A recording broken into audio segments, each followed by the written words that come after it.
Hello, Canucks fans, and welcome back to another episode of Canucks Conversation, which is brought to you by Bet365. Open an account with Bet365 today and bet on a huge range of markets. Whatever the moment is never ordinary at Bet365. Be sure to use code NATION when you sign up for an account. My name is Dave Quadrelli, and back in the saddle, joining me again is Harmon. Dial Harmon. We were joking yesterday that athletic guys who work at the Athletic, like to take extra time off as your day off yesterday. How was it? It's fitting too. I'm wearing my Athletic hoodie today, but yeah, honestly, it was good to just like catch up with a bunch of extra work and get a head start on the week. On the beach. You're at the beach, we heard. Yeah, sunglasses and everything. Sunglasses and everything at the beach. The Canucks won't be at a beach today. They're in Winnipeg, and we're going to break down that game. Jeff Patterson is going to join us in a matter of moments. The big news of the day: Filip Hronek returns to the Canucks lineup, Harmon.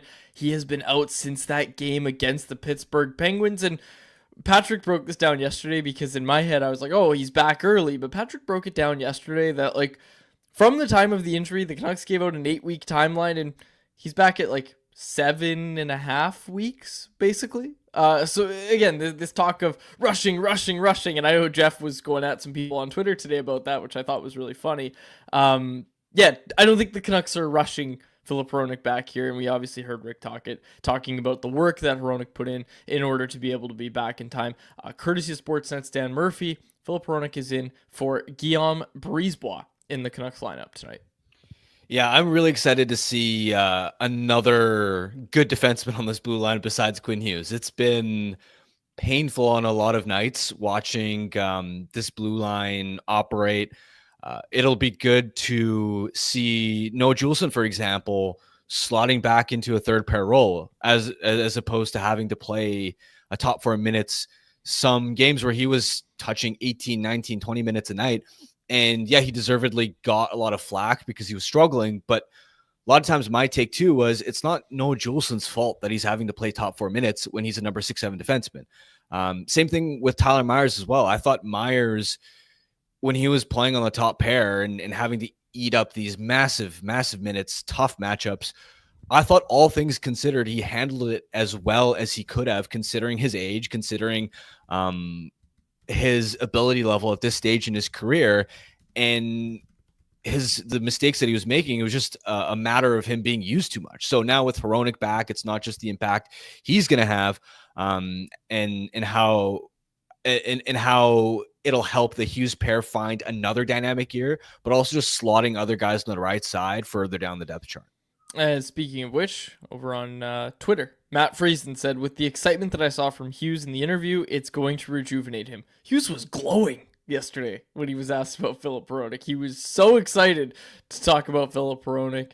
And I believe the direct quote was, we obviously desperately need him. And desperately need him, the Canucks do, for sure. Speaking of the chat, I want to tell you about our Super Chat charity partner, the BC Mental Health Foundation. You want to make sure your question or comment gets on the show? Then hit us with a Super Chat. Proceeds from our Super Chat will go to the BC Mental Health Foundation, changing the face of mental health and addiction by supporting breakthroughs in care, public understanding, research, and knowledge exchange. We're going to exchange some knowledge with Jeff Patterson as soon as he's here, and it's going to be a few minutes till Jeff joins, and it's going to be exciting when Jeff comes and joins the show.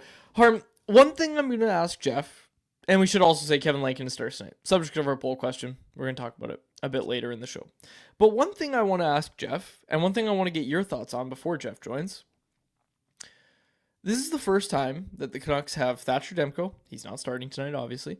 Thatcher Demko, Quinn Hughes, Elias Pettersson, JT Miller, and Filip Hronek all at the same time. Jim Rutherford likes to get his work done early. We know that. We've seen it in the first few years of him being at the helm of the Canucks. Are the Canucks being forced into a wait-and-see mode? This time last year, they were a top team in the NHL. One of the Patterson's point columns headlines was, it's clear that the Canucks need to go all in on this team, and all in they did. They went and they got 2 rentals. They go get Elias Lindholm, the top target on the trade market. Are they being forced into a wait-and-see mode here because they just haven't been able to get a full scope of what their team is when they're all together healthy? For sure, especially because the inconsistency, and it's not even so much that they're forced into it as opposed to, I think that's absolutely the correct course for them to take, because this team has been so inconsistent. I mean, just look at the back-to-back last week as a perfect example. They put up a miserable 14-shot performance against the Canes, against Justin Tokarski, a tired Canes team as well. And then on the second leg of a back-to-back where they up until that Toronto game were 0-4 on the second leg of those back-to-backs, they went out and put on a defensive masterclass, put on a perfect road game against a really good Maple Leafs team. So it's been the inconsistency that's plagued them. And ultimately, they're not even in a playoff spot right now. So what type of big splash can you even make? It'd be premature for them to, let's say, go out and acquire a big piece when you don't even know if the team is capable of contending this year. So absolutely, it's a situation where let's see how the team performs now that they're healthy, and then you still got more than a month to decide where the team's at, whether they're ready to be the type of group that deserves an all-in push to the deadline or not. I love it. Let's bring him in. Jeff Patterson joins us, the host of Rink Wide Vancouver, wearing his "We Have an Army" shirt, the Canucks Army playoff t-shirt from last year. Hopefully we get to make another one this year. Jeff joins us. Jeff, you agree with Harmon there? Canucks wait and see mode for now. They can't go out and make a move in the next week or so. They have to wait a bit. Well, I just like the fact that we're repping our brands here. Harm's got the Athletic hoodie on. I've got the Army shirt. Dave looks like he's going paintballing or something, but no Flames gear today.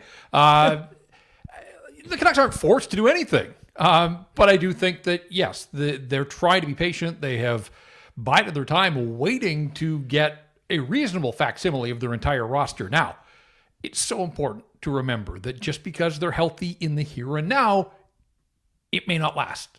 And I see so many people just wait till they get fine. But you saw as recently as Thatcher Demko going down with back spasms, worked so hard to get the knee figured out, and then leaves the lineup. And we really have barely seen him since, and we can talk about that a little bit more. So, yes, I think we're going to get a better sense of who these Vancouver Canucks are. I think it's important to note, too, guys, that through all of the angst in the market about 14 shots in Carolina and 1 goal in Washington and shutout in Carolina, they gave up 20 shots against Toronto. They gave up 20 shots in Carolina. They held Washington to 18 shots.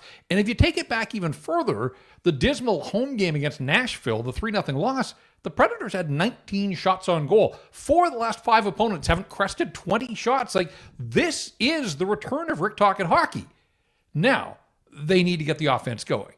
And they need it going tonight, because this is as big a test as you're going to see in the National Hockey League. The Jets at home, like, their numbers across the board are crazy, and yet their home ice numbers are even, like, Hellebuck's numbers are off the charts good, and they're better on home ice. So, a real challenge.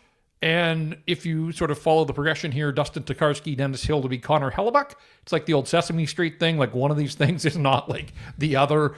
Yes, they beat Dennis Hildeby, and goaltending really wasn't a factor the other night. I didn't blame Hildeby. They had to do more to test Tokarski, and they didn't. They are going to have to be on top of their game.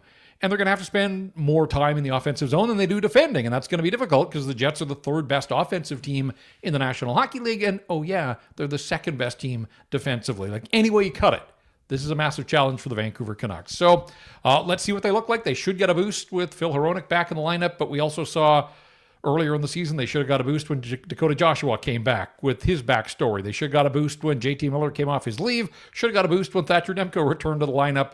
They did win the Miller return, but the other ones, they have struggled. So just because they're getting healthy and they're getting key players back, yeah, it's going to help. But everybody's got to pull the rope like they did the other night in Toronto. Yeah, we talked about it on yesterday's show. 928 save percentage on the season for Connor Hellebuck. Otherworldly. Yeah, I think it's 930 or 31 at home. So yeah, otherworldly is the only way to describe it. Speaking of goaltending, Jeff, Kevin Lankinen gets the start tonight, coming off a shutout against Toronto. So the question I'm going to ask you isn't, are you surprised that Kevin Lankinen gets the start? I think the bigger focus is, what have you made of Thatcher Demko's season to this point? Well, I thought he was probably the best Canuck in Carolina. He can't be expected to score goals, and he held them in there and gave them a chance and gave up 2. Now, it was a low-event night, and neither goaltender had to be spectacular, but I am a little surprised that he has lost what I thought was going to be his spot in a rotation here. That, like, he missed a bunch of games with back injury, so Lankinen had to step in and did a nice job and held his own, and helped this hockey club secure a couple of points along the way in Montreal and in Washington. But the minute that Demko was back and cleared, I thought we were going to see some sort of rotation. So I get it.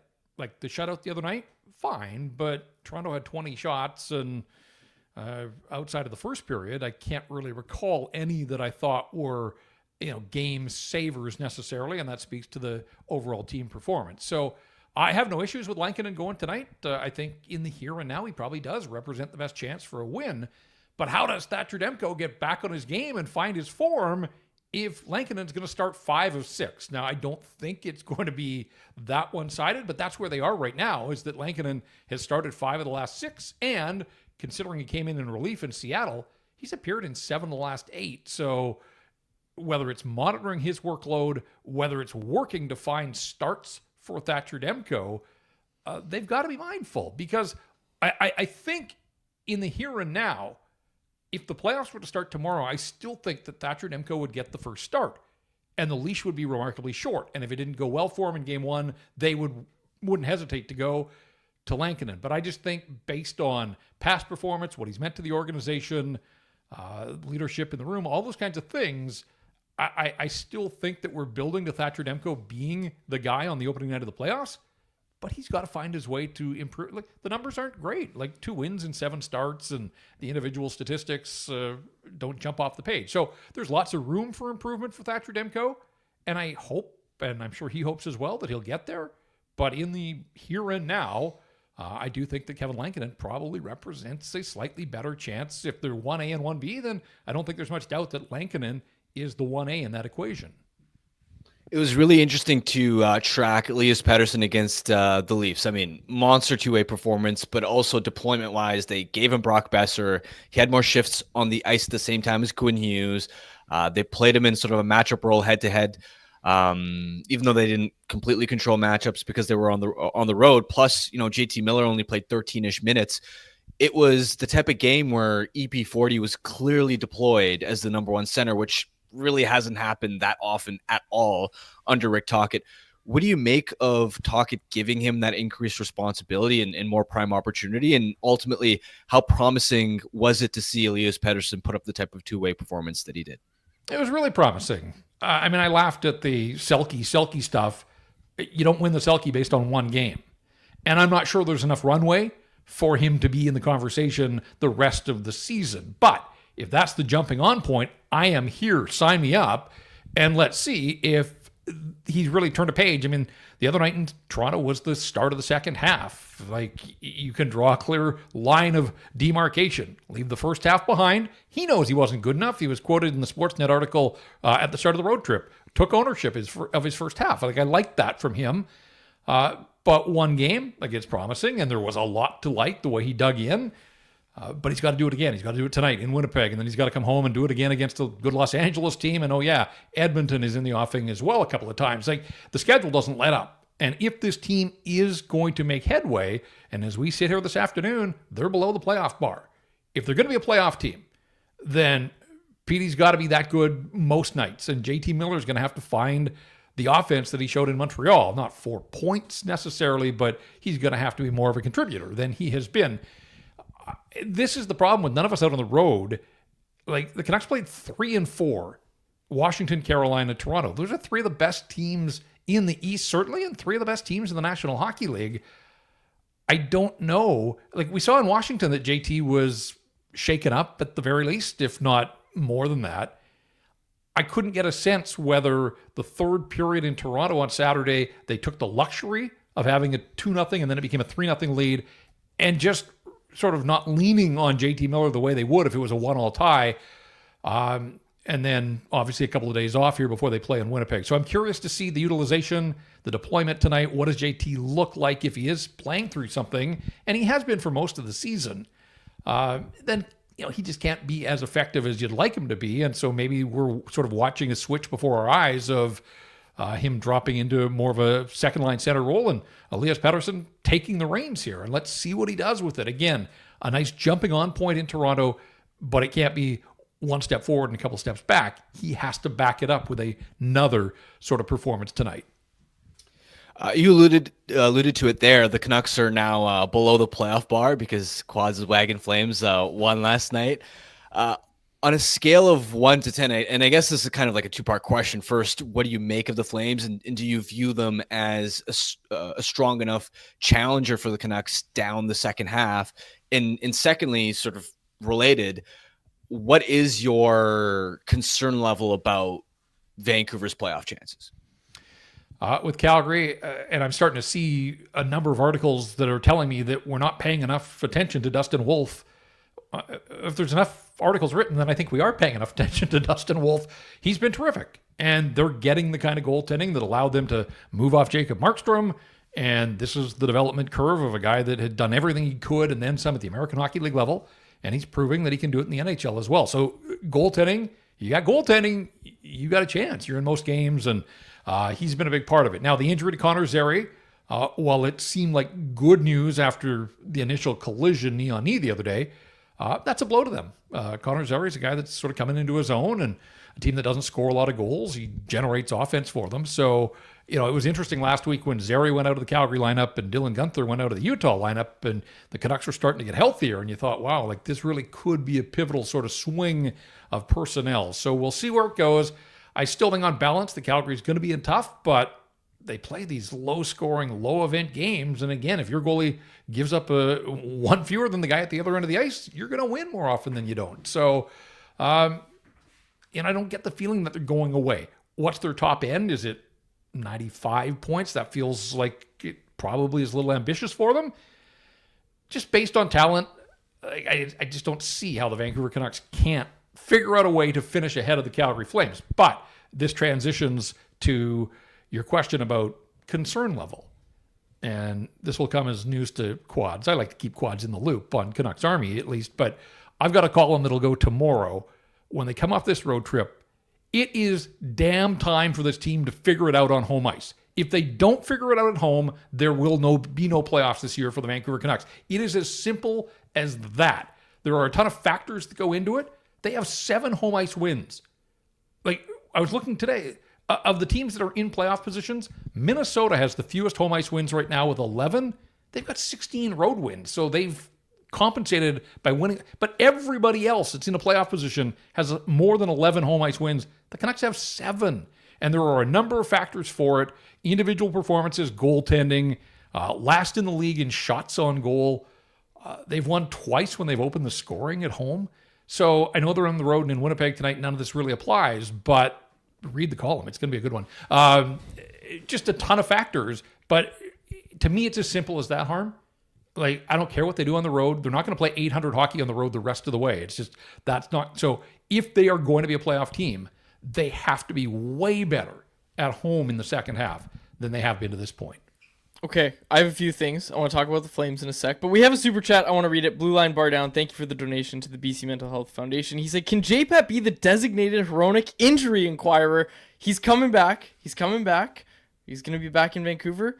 I'm looking forward to it. Hopefully he tells us what's going on with him this time around. One from Blue Line Bar Down. I kind of figured he went all the way to Winnipeg just to avoid having to deal with and I don't know, like the Canucks certainly didn't post any kind of interview with Filip Hronek, so I don't know if he met the media. I heard you guys referencing Quinn. I did. I loved just sort of the wry smile perked right up at the end of a 4-minute interview when the question came around to Filip Hronek. So sure, I'll get in there. I think Wednesday will be a day off, and then Thursday game day, and we'll see if Filip Hronek is made available. And I'd be fascinated to find out about the 2-for-1 injury update. We thought he was going with the shoulder, and then we find out that no, the shoulder just needs some rest. It's whatever happened to the lower body. So they fixed him up, and he's a little bit ahead of schedule here, and he's going to play tonight. And I'm looking forward to it, and he's going to make them better, without a doubt. Are they good enough to beat the Jets? Well, we'll find out in a few hours, but he definitely makes them a better hockey club, a more well-rounded hockey club, and fills a number of voids on that blue line.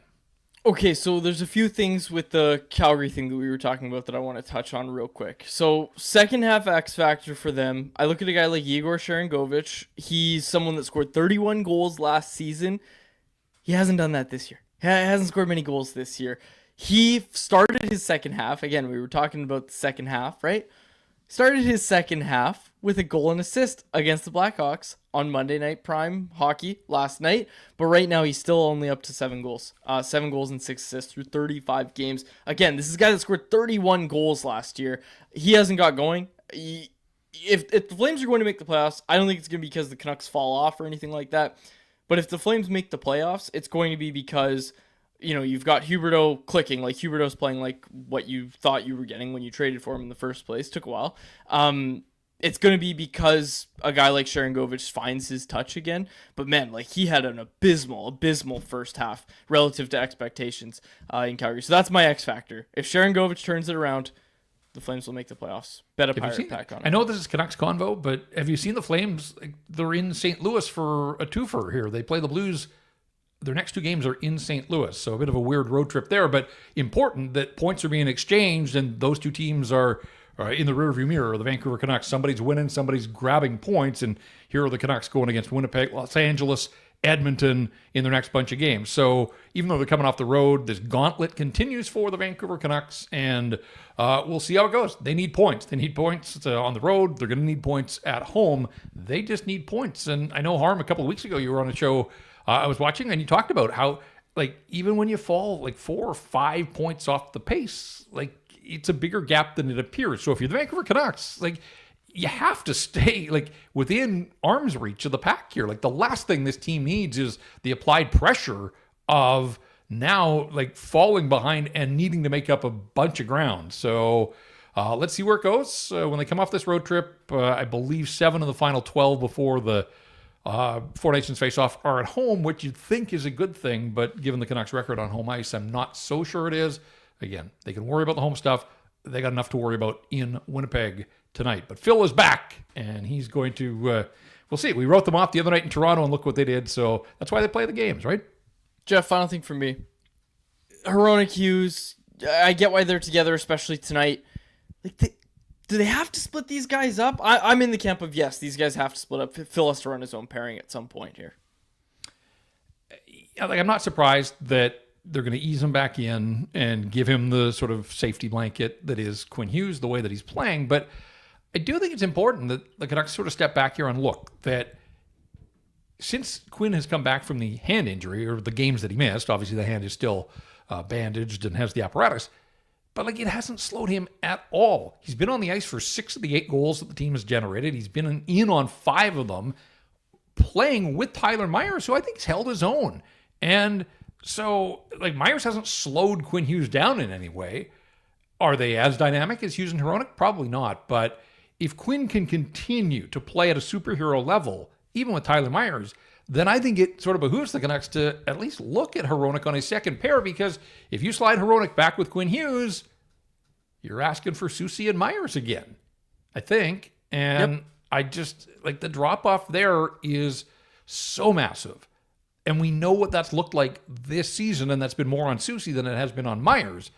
But, for tonight, fine. I would assume that Quinn will play a ton, and we'll see how much Hronek is able to play, just in terms of fitness and conditioning, one practice and back in. This is a handful. They can't dictate the matchups. The Jets have that top line that has basically been unstoppable, but they've got enough depth there. Let's see where it goes. So I'm really curious to see, again, and this was part of my scenes from a morning skate. I'll just leave you with this one, guys. But I think people forget the Canucks have not won consecutive hockey games since November 29th and December 1st. December 1st in Detroit, Sunday afternoon overtime game. That was the last time that they've won consecutive games. So it's been 6 weeks. You wonder why they're below the playoff bar, because other teams are stringing some wins together. But beyond that, they have a chance tonight to win games in regulation back-to-back for the first time since the start of that 6-game road trip in Ottawa and in Boston.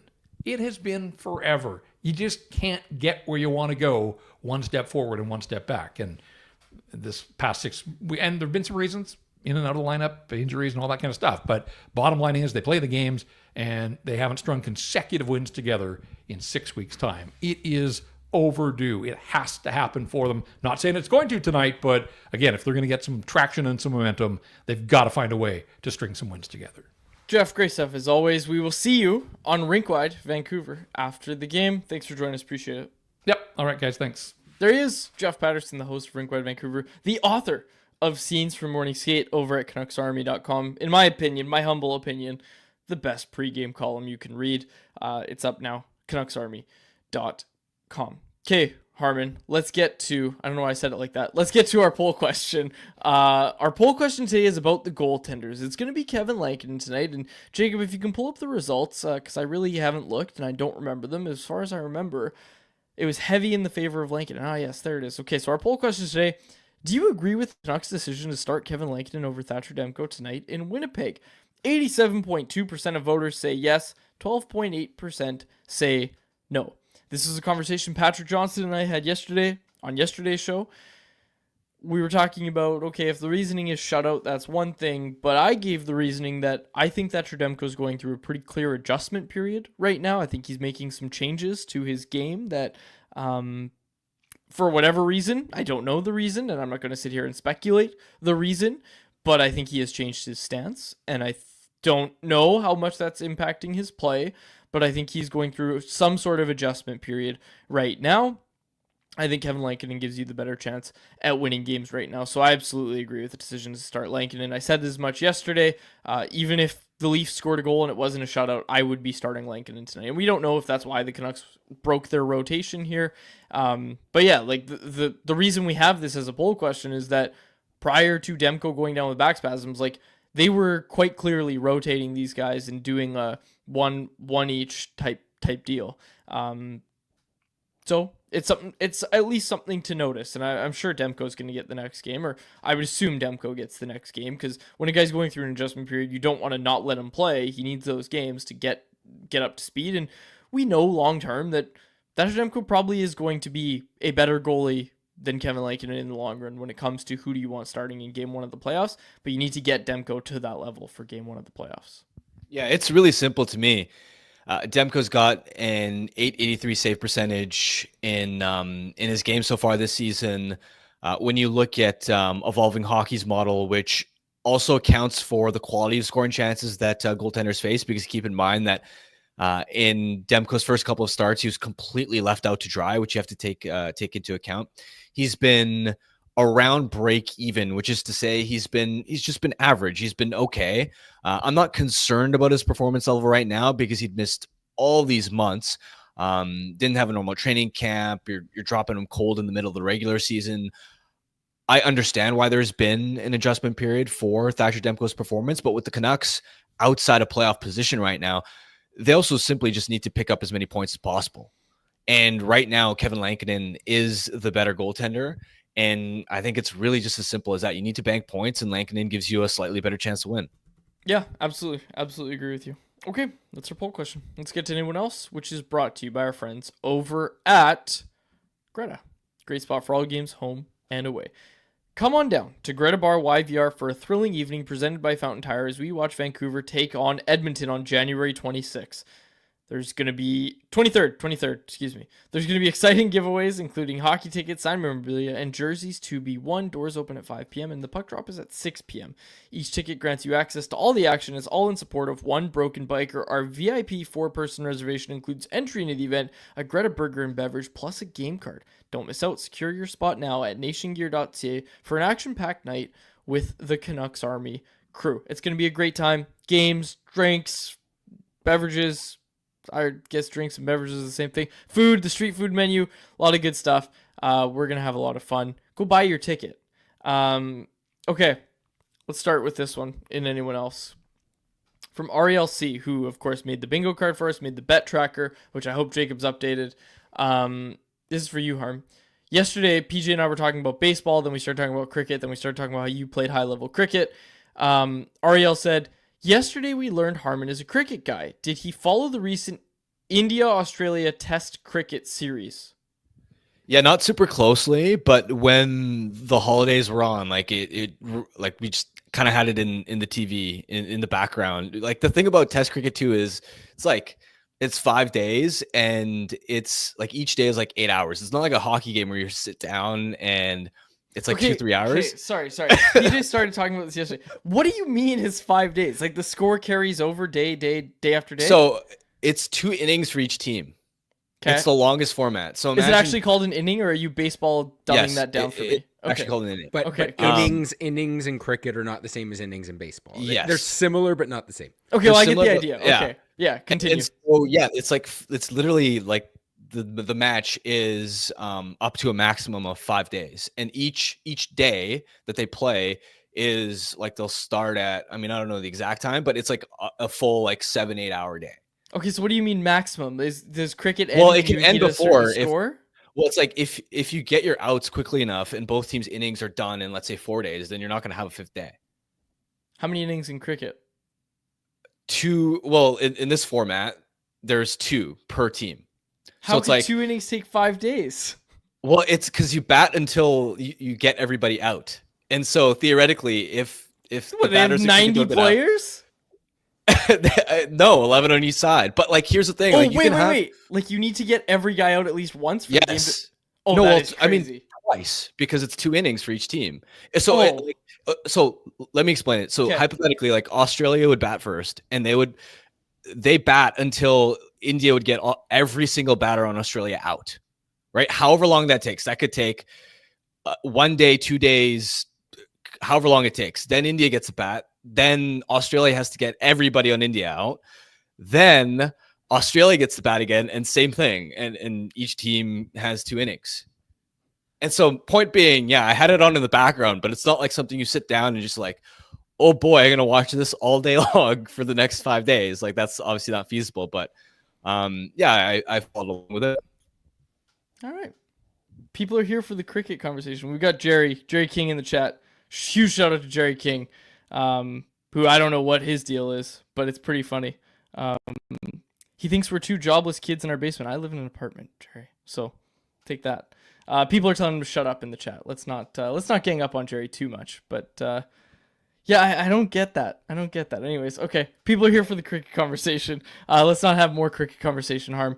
I'm going to have more questions down the line, but let's go. Let's keep going down the list here. I had something that I wanted to bring up about, Emil Heineman. Did you see this? Struck by a car in Utah. He's going to miss 3 to 4 weeks. Of course, this is the Montreal Canadiens winger. Just a really bizarre story. It's believed to be a wrist injury, but when things like this happen, it's always like, oh yeah, like you can get injured doing things other than playing hockey when you're a hockey player. And it's just crazy when stories like this come out. And I just wanted to at least mention it and say all the best to Emil Heineman, and hopefully he gets better soon. Yeah, I'm just glad it wasn't more serious, right? Car accidents, you never know how bad it can be. And Heineman too, he was having a really, really good year on Montreal's 4th line, just like a speedy, energetic forward when the Canucks and Canadiens played. He was super noticeable out there. He's had a promising rookie season, and so you just hope for his sake that he's able to get back out there relatively soon and it doesn't disrupt the momentum of what's been a quality year for him so far. Okay, another thing. John Klingberg is trying to make a comeback after hip surgery. I got asked if he clears the Brandstrom bar. According to Darren Dreger of TSN, the Canucks kicked tires on Klingberg, but they weren't as keen as other teams. It's believed the Leafs, again, this is from Dreger, believe that the Leafs, the Oilers are in the mix for John Klingberg. Obviously, Klingberg and the Leafs have some sort of pre-existing relationship. Now, with this in mind, Harm, the question of, okay, like, should the Canucks go get Klingberg? I think we both quickly agree, no, they shouldn't. He was bad before the hip surgery, and now he's coming off of hip surgery. Does he make sense for either the Leafs or the Oilers? Like, maybe the Oilers, maybe. Like, Klingberg with 1 hip has to be better than what Josh Brown's turned in for them this year. Like, Josh Brown's awful. And I know he's not playing regularly, but Klingberg might make sense for the Oilers, I'd say, given what they have on the blue line. Maybe, but I just think Klingberg, at least based off what we saw from him with the Leafs at the start of last season, he was borderline unplayable. Like he looked so washed and coming off hip injury. I don't even know if he's going to be an upgrade for the Oilers. You mentioned Josh Brown. Yeah, he's terrible. He's a complete liability, but they haven't had to really turn to him too often this year. Like, he's not part of their regular top 6. And to me, the question for Edmonton would be, is Klingberg an upgrade on, let's say, Ty Emberson or Troy Stetcher? I don't know. I'm not convinced. If I had to ice a blue line right now, and I'm the Oilers, Klingberg would probably be my 7th D, rather than leapfrogging Stetcher or Emberson immediately. Now, is there perhaps logic in saying, well, let's just have him as a 7th D? It won't cost us much more than league minimum, and it's essentially a free flyer. If it doesn't work, we can always waive the guy, and it has no negative impact on our cap. I can understand the logic that way, and maybe there's an upside case where he bounces back and is an upgrade, but I wouldn't put it this way. I wouldn't have much confidence that he's going to be an effective everyday defenseman for any team with playoff ambitions. I think we've turned Jerry King into a regular listener of the show because he has an actual contribution to anyone else. Jerry, who's clearly slacking off at work because he's watching the show right now and participating in the chat, he said the Canucks should trade Lankinen, cash in a first-round pick. And he actually said this talk show is actually pretty good. We've turned Jerry into a customer. We've turned Jerry into a listener. But honestly, Jerry brings up the idea of trading Lankinen to cash in a first-round pick. I don't know if I agree with that, but you know what someone brought up to me on Twitter today, Harm? The idea that, hey, Jim Rutherford's not afraid to trade goaltenders. Trade good goaltenders. Obviously, he did it in Pittsburgh. That being said, I don't know if I'm looking at Lankinen. I think I might be looking at Thatcher Demko. I don't know how much trade value he's going to have right now, but, like, are the Canucks going to want... Like, let's say the Canucks actually extend Lankinen, okay? Or they could trade Lankinen because, sure, maybe he has more trade value, but I think if you're actually going to make the playoffs, you want Lankinen on your team. If they're going to make a deal for a goaltender in terms of an extension for Lankinen, right? They're probably not going to want Lankinen at 4 or 5, whatever he's going to come in at his annual average value, and Demko at $5 million. So I think it becomes one of those things where you have to make a decision. I agree here with Jerry, and I don't know if this is exactly what he's saying, but if the Canucks basically decide and know that, you know what, Lankinen's going to get more on the open market and we're just not going to be able to make this work, like, what's your take on that? Do they then have to, and maybe not if it's a first round pick necessarily, but do they have to make a decision on Lankinen the way that they're talking about making a decision on a guy like Brock Besser, where it's, if we can't extend you, we're going to trade you at the deadline? No, not at this deadline, because ultimately the primary focus isn't so much asset management for this team as it is, first and foremost, you want to make the playoffs. And this is a year where the team had high expectations, and for that to come to fruition, I don't think you can, first of all, I don't think Lankinen would fetch anywhere close to a first round pick just because he doesn't have a long enough track record of being an effective 1A goaltender. But secondly, like, you need both of them right now. You need both of them for this season. To me, this is the type of decision that you look at in the offseason. You have a whole second half to gain more clarity on exactly how real is Lankinen as a potential 1A option. But also, you don't want to be too quick to write Thatcher Demko off, in the sense that he's played less than 10 games after missing several months. This is a goaltender who last year was the runner-up for the Vezina Trophy. So if you're making a decision to move on from a goaltender with that ceiling, that star level potential, you better be confident in that decision and make sure that you're not basing it off of a really small sample size. Not to mention, let's say Demko does struggle in the second half and you're at a point where you're saying, well, we don't know how we feel about his contract and his performance level. Well, what are other teams going to think? Are they suddenly going to be jumping to give you a lot for Thatcher Demko? So to me, I think this is just a wait and see type of conversation with both goaltenders. Can I tell you that I don't think trading Thatcher Demko and locking in on Kevin Lankinen is the right decision? I don't know how to word this without being rude to Kevin Lankinen, but if Kevin Lankinen's... I don't know what my price tag is yet, but I would be hesitant, and certainly not at the point where I'm like, oh yeah, so you just trade Demko and you extend Lankinen. Certainly not at that point. Maybe I'll get there. I don't know what my bar is for what a number for extending Lankinen is, but I believe that this is an adjustment period for Thatcher Demko. I noted the stance change. We're going to dive into that at Canucks Army. I hinted at it yesterday. Apparently Steve Valicat beat me to it. I thought I really discovered something there, but he already talked about it. there's a bit of a stance change for Demko. I think he's a little more narrow, and it's the second stance, right? Like we talk about the 3-stance system.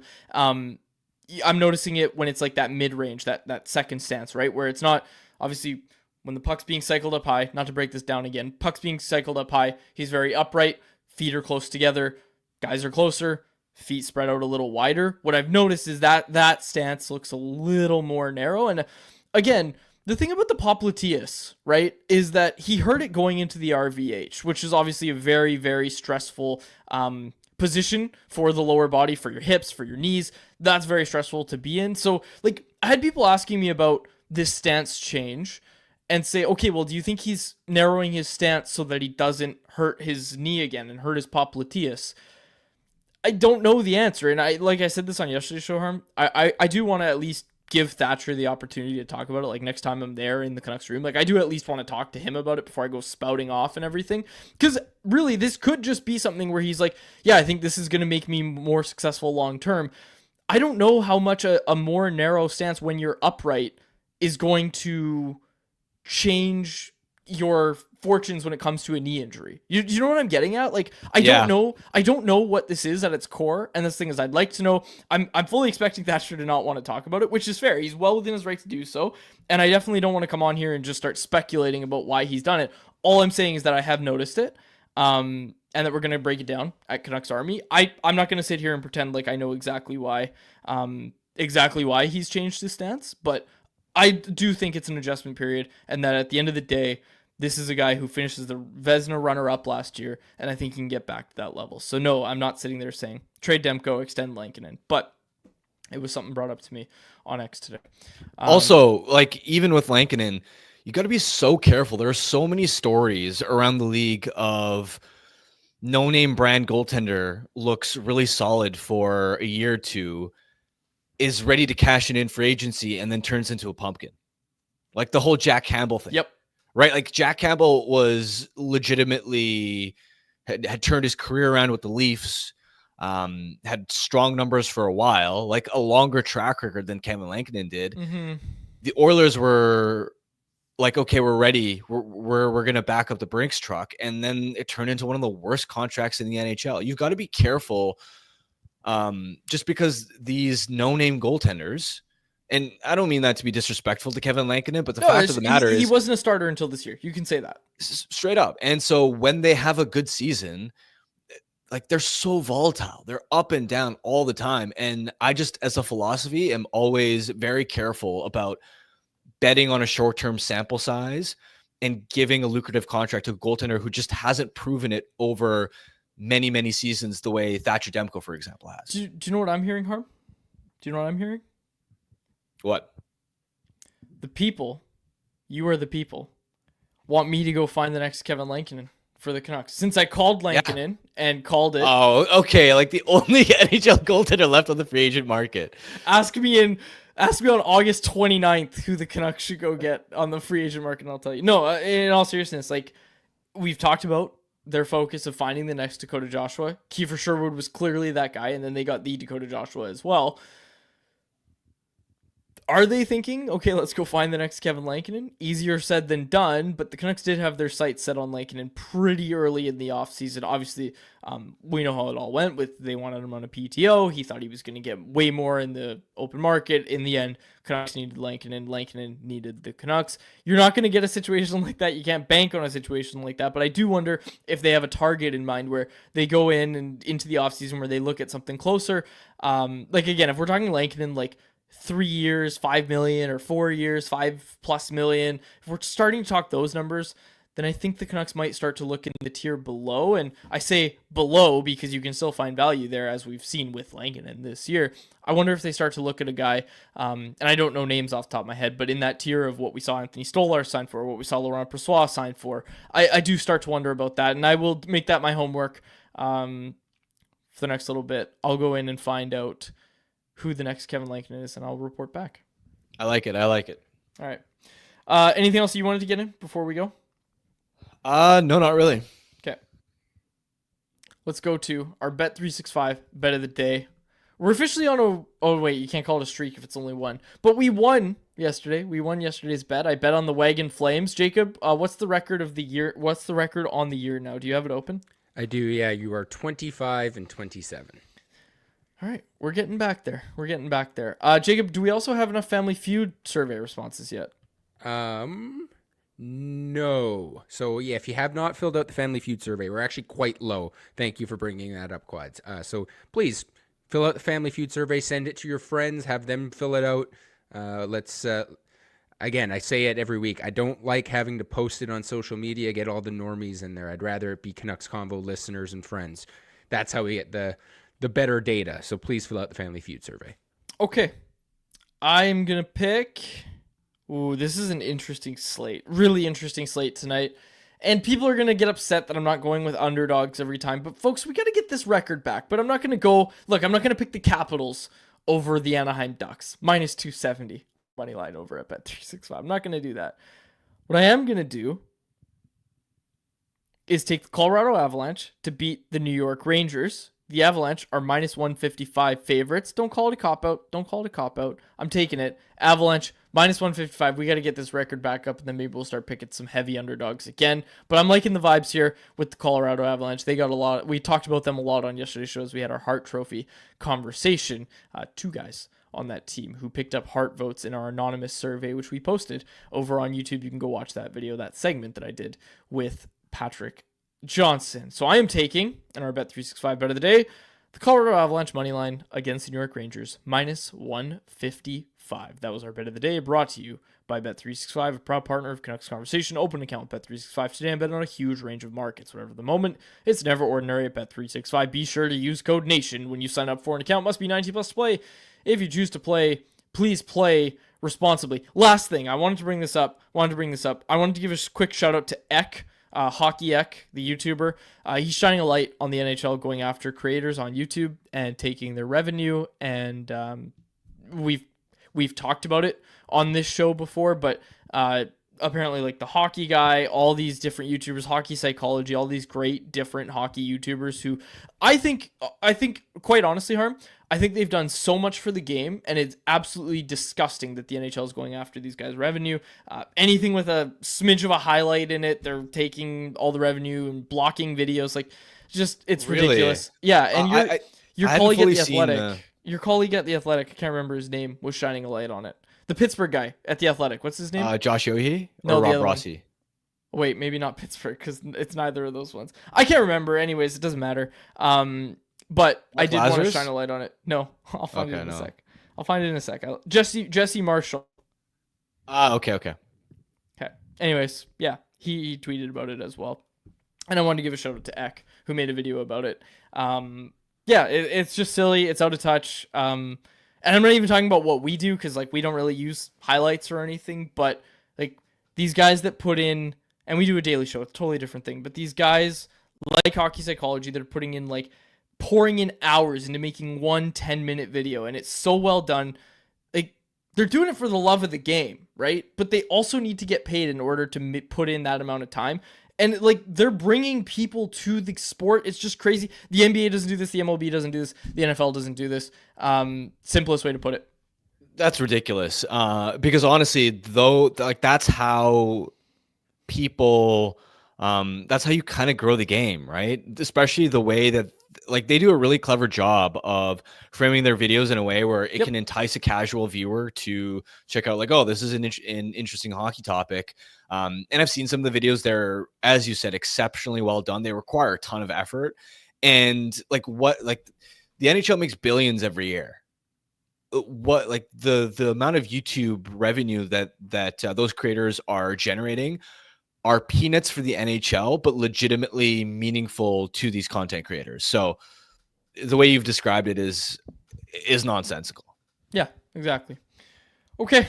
Well, we'll close it out there. We'll be back tomorrow. We got a game obviously tonight. Note the puck drop, 5:00 Pacific time. Canucks Jets will be back tomorrow to break it all down. And people are asking about the studio because we have been doing a lot of remote shows lately. We'll be back on Friday. To do the studio show, back in the studio at the Wall Center on Friday. Then we won't get comments that say we look like we're in our basements, but we're not. we'll be back at the Wall Center in our professional studio with that shelf that I installed. But we'll sign off for now. For my co-chairman, Dial Boozer, Jacob Lazar, my name is Dave Virgilli. Thanks so much for this episode of Canucks Conversation. Canucks Conversation is live Monday through Friday, every weekday at 2 p.m. over on the Canucks Army YouTube channel. Make sure you like, subscribe, and interact in the YouTube live chat every day with us, folks.